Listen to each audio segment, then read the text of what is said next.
बहुत समय पहले की बात है। एक गांव में किशन नाम का एक किसान रहता था। उसके 3 लड़के थे, रमेश, सुरेश और राजेश। इनमें से रमेश बड़ा ही ईमानदार और घर को साथ में लेकर चलने वाला था, लेकिन सुरेश और राजेश अपनी बीवियों के गुलाम थे और कामचोर भी थे। लेकिन इनमें सबसे चालाक राजेश की पत्नी थी, जो कभी साथ रहना नहीं चाहती थी। एक दिन रमेश और उसकी माँ एक साथ बैठे थे। रमेश अपनी माँ से बोलता है, आज पिताजी को गुजरे हुए 1 वर्ष हो गया। उनकी कृपा से हमारा घर आज भी एक साथ है। हाँ बेटा, वो तो गए और उनकी कृपा से पूरा परिवार आज भी साथ है। कई परिवार देखे मैंने, जैसे ही घर का मुखिया चला जाता है तो पूरा घर बिखर जाता है। तुम तीनों भाई ऐसे ही साथ रहना। जैसे तुम्हारे पिताजी चले गए, उसी की तरह किसी दिन मैं भी चली जाऊंगी। अरे माँ, ऐसा मत बोलो। हम सब साथ हैं और आपको हम कहीं नहीं जाने देंगे। इनमें से रमेश बड़ा ही ईमानदार और घर को साथ में लेकर चलने वाला था।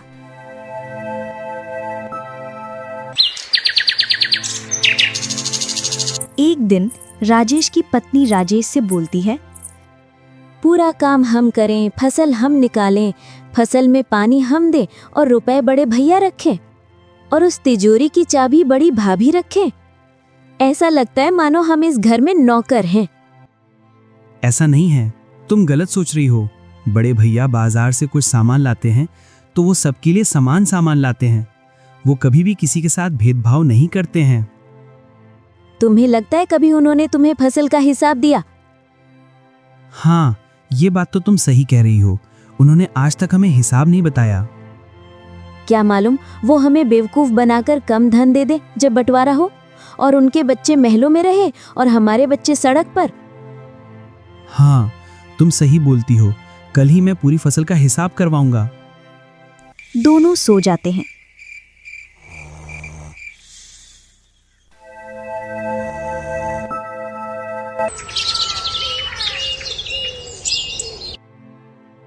जैसे ही सुबह होती है तो राजेश सबसे पहले सुरेश और उसकी पत्नी को बहला फुसला लेता है। घर का आंगन, तीनों भाई, तीनों भाइयों की पत्नियां और माँ। आज सभी लोग एक साथ? कहिए, क्या बात है? बोलो, क्यों चुपचाप खड़े हो? भैया, वो फसल का हिसाब कर लेते। कैसा हिसाब? खुलकर बोलो। फसल कितने की निकली और कितना खर्च हो गया और तुम्हारे पास कितना धन बचा है।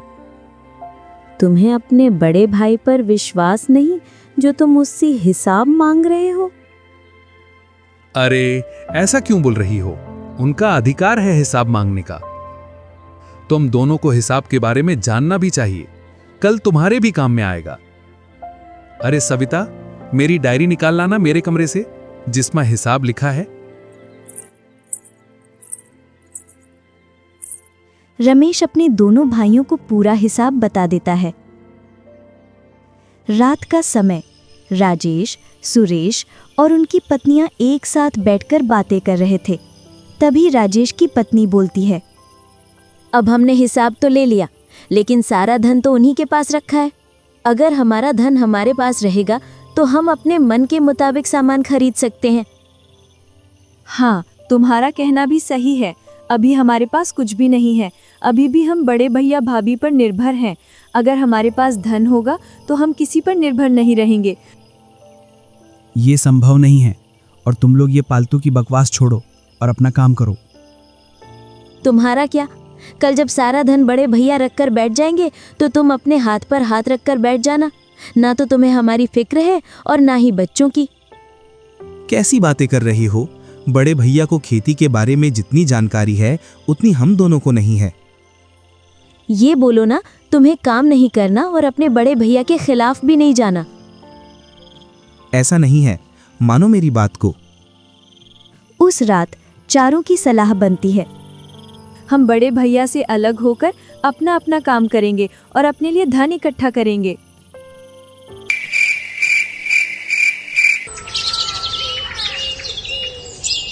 सुबह का समय, वही आंगन और सभी लोग एकत्रित।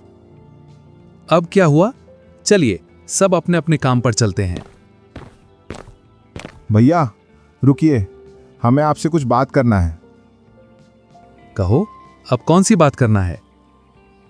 राजेश, बोलो बड़े भैया से रात वाली बात। मैं क्या बोलूं, तुम ही बोल दो। क्या तुम दोनों एक दूसरे से खुसुर फुसुर कर रहे हो? जो कुछ बोलना है वो स्पष्ट बोलो। वो भैया। सुरेश बोलकर चुप हो जाता है। उसमें बोलने की हिम्मत नहीं थी और उधर राजेश की भी हिम्मत नहीं बोल रही थी अपने बड़े भाई से बोलने की। क्या तुम दोनों सिर झुकाकर खड़े हो? इतना सा नहीं बोल सकते हो? क्या बोलना चाहते हैं ये दोनों? तुम ही बता दो। बड़े भैया, अब हम अलग अलग रहना चाहते हैं, अब हम साथ नहीं रहना चाहते। क्यों? तुम लोगों को कोई दिक्कत या परेशानी है साथ रहने में? नहीं भैया। फिर क्यों अलग रहना चाहते हो? क्या नहीं? तुम घर में रहो तो तुम्हें मालूम चले कि हम कैसे घर में रह रहे हैं। हम अपने मनपसंद का कुछ भी नहीं ले सकते और आप बोल रहे हो नहीं? ऐसा क्या हुआ? क्या तुम्हें मनपसंद की वस्तुएं नहीं मिल रही? सभी को मैंने समान वस्तुएं दिलाई हैं। कभी मैंने किसी के साथ भेदभाव नहीं किया। नहीं, अब हम अपनी मनपसंद की वस्तुएं खरीदेंगे और अपना धन अपने पास रखेंगे। अब हम किसी के बंधन में नहीं रहने वाले। ठीक है, तुम्हें साथ रहना अगर बंधन लगता है तो मैं आज ही इस बंधन से तुम लोगों को मुक्त कर देता हूं। हम आज ही बराबर बंटवारा कर देते हैं। तुम दोनों अपनी बहुओं की बातों में आकर ये गलत फैसला ले रहे हो। तुम दोनों तो कुछ बोलो या ये ही बोलेंगी? दोनों भाई गर्दन झुकाए बूढ़ी माँ की बातें सुनते रहते हैं और कुछ भी जवाब नहीं देते। आ जाओ, कर लेते हैं बंटवारा।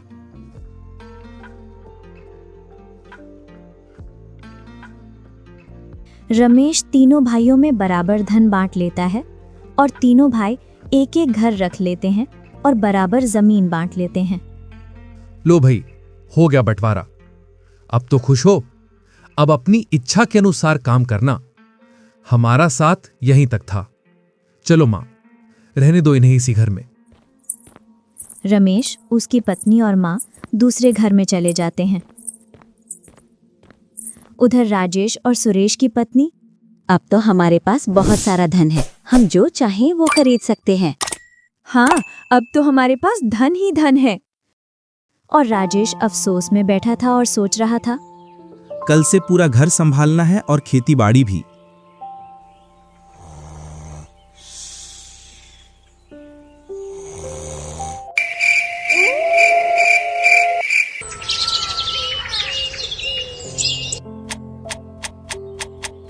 कुछ दिन बाद राजेश और सुरेश सब भूल जाते हैं और जो धन मिला था उस पर खूब मौज करते हैं।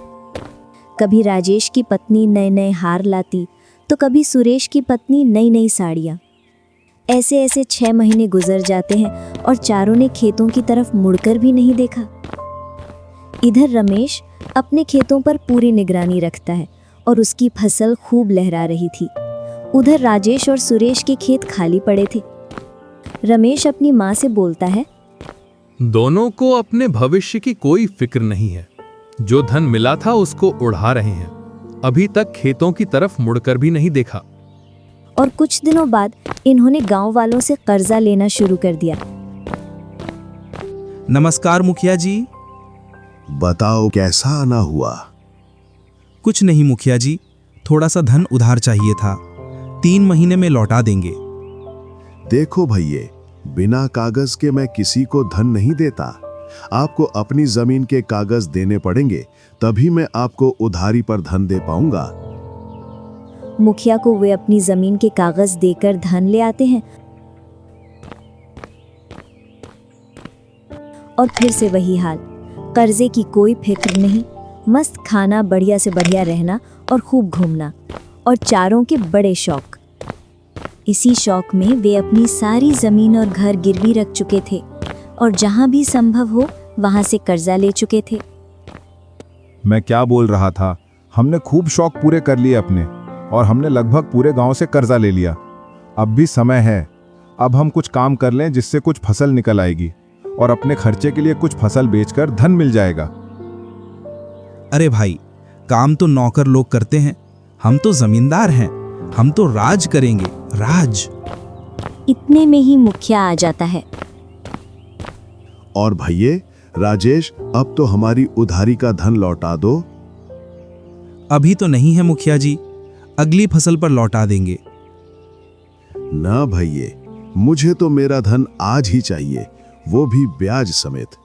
बहुत हो गया तुम लोगों का अगली फसल अगली फसल। 3 महीने की बात थी, आज पूरा 1 वर्ष हो गया। अगर आज शाम तक मेरा धन मुझे नहीं मिला तो कल ये घर खाली कर देना। और हाँ, कल से तुम्हारी जमीन भी मैं ही जोतूंगा। तुम्हारे पास केवल आज शाम तक समय है भैये। इतना कहकर मुखिया वहां से चला जाता है। रमेश को इस बात का पता चल जाता है। कहाँ जा रहा है इतनी भारी दोपहर में इतना सारा धन लेकर? मैं मुखिया के घर जा रहा हूं, अपने घर और जमीन के कागज लेने के लिए। क्यों, उन नलायकों के लिए लूट रहा है? नहीं मां, मैं इतना मूर्ख नहीं हूं कि उनके लिए धन लुटाऊं, लेकिन उनको सबक सिखाना भी जरूरी है, जिससे वे अपने काम के प्रति वफादार बने। दोपहर का समय, गांव की पंचायत, जिसमें मुखिया, गांव का जमींदार और रमेश, राजेश और सुरेश तीनों भाई और कुछ गांव वाले। देखो पंचगणों, मुखिया से जितना भी कर्जा मेरे भाइयों ने लिया था, वो मैं पाई पाई चुकाने के लिए तैयार हूं, पर मेरी एक शर्त है। कैसी शर्त भैये? ये जमीन और घर मेरे रहेंगे, ना कि मेरे भाइयों के। तुम्हारी शर्त सही है। ये लोग मक्कारी में धन लौटाएं और जिससे कर्जा लिया उसको लौटाया नहीं, तो जमीन तो इनके हाथों से जाएगी। आज तुम मुखिया को धन नहीं देते और कोई देता तो उसकी जमीन हो जाती। हम सभी गांव वासियों को ये शर्त मंजूर है। हाँ, लेकिन फिर भी मैं इन्हें एक और मौका देना चाहूंगा। अगर ये चाहें तो जमीन पर फसल उगा सकते हैं, वो भी आधे में। अगर इनको मंजूर हो तो इनसे पूछ लो। और अगर इन्होंने सही से खेतों में काम नहीं किया तो इन्हें फसल आने के बाद मेरे खेत छोड़ने होंगे, और फिर मैं अपने खेतों के लिए दूसरे मजदूर रखूंगा। बताओ भैये, तुम दोनों को मंजूर है? हाँ। अब तो अपनी बीवियों की गुलामी नहीं करोगे। तुम अगर अपनी बीवियों की बातों में नहीं आते तो तुम्हें ये दिन देखना नहीं पड़ता। दोनों उस पंचायत में सिर झुकाए खड़ी रहते हैं।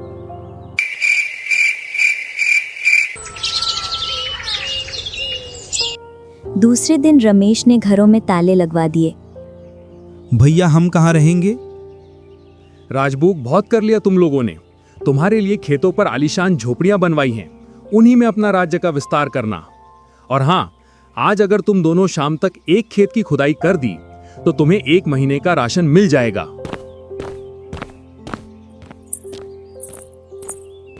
चारों खेतों में पहुंच जाते हैं। राजेश, अगर तेरी बीबी की बातों में नहीं आते तो ये दिन देखना नहीं पड़ता। पहले बहुत सुखी थे, किसी की कमी नहीं थी, लेकिन नहीं, महारानियों को धन चाहिए था। जब तक धन रहा तब तक खूब मजे किए, अब सड़क पर आ गए। करो अब बड़े भैया की गुलामी।